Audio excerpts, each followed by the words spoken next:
Our next factor is the heavy bone weight above air mass above the heavy bone threshold.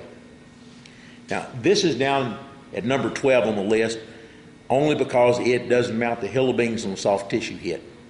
But when you hit a heavy bone, this becomes highly important. It's right behind the structural integrity of the air and the flight quality. It matters more than just about anything else when you start hitting heavy bone. Now, we have tested and tested and tested and tested extensively, trying to pin down exactly where this is.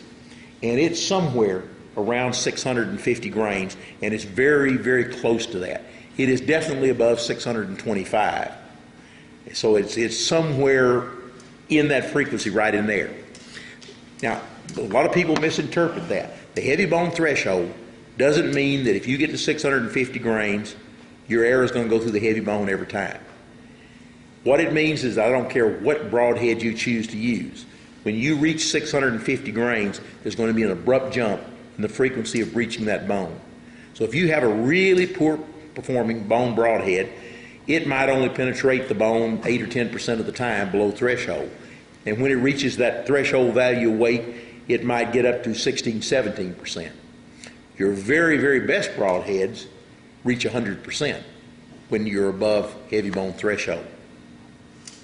Now, the extreme FOC has no effect on it. We didn't know that at the early stage of the test. We had to do a lot of testing to verify that. But it doesn't matter what the FOC of your air is as far as breaching the bone. But it does make a big difference on the penetration you get after you breach the bone.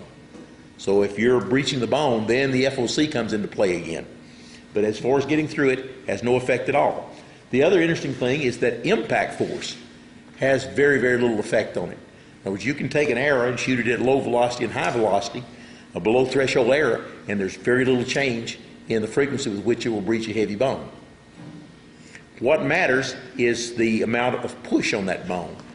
So you can hit it really hard, but that doesn't do you any good. But if you hit it and push on it long enough so that it exceeds its movement, exceeds its flexion, then it will start to breach the bone. So it was really no surprise when I got to thinking about it that it was dependent upon the weight of the arrow, because that push depends on the momentum, and the weight of the arrow is the most important factor in the momentum of the arrow. Now, this is one of the charts where we were looking at, and I've done probably several hundred charts tried to pin this threshold down. This was in 2004, 2005, and this is for all the structurally secure arrows. All were normal or higher FOC. There's no EFOC in this one. And it's for all the broadheads. And when we look at arrows that are less than 600 grains, everything up to 600 grains, we've got a 51% breaching rate. When we went to 550 to 600, so we're just eliminating the really light arrows, it jumps only to 55%. If we go 600 to 650, it moves up to 60%. Not a big jump.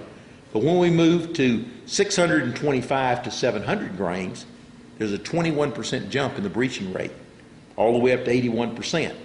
Then if we just remove that bottom 25% and look at 650 to 700 grain arrows, we're now at 93% breaching. But now this chart can be a little misleading for you, because this again is 2004, 2005. All of the junk broadheads are out of the testing by this point. These are all what you have to think of as the better broadheads that are out there today. But you also need to realize that there are some broadheads that hit 100% when you hit 650 grains.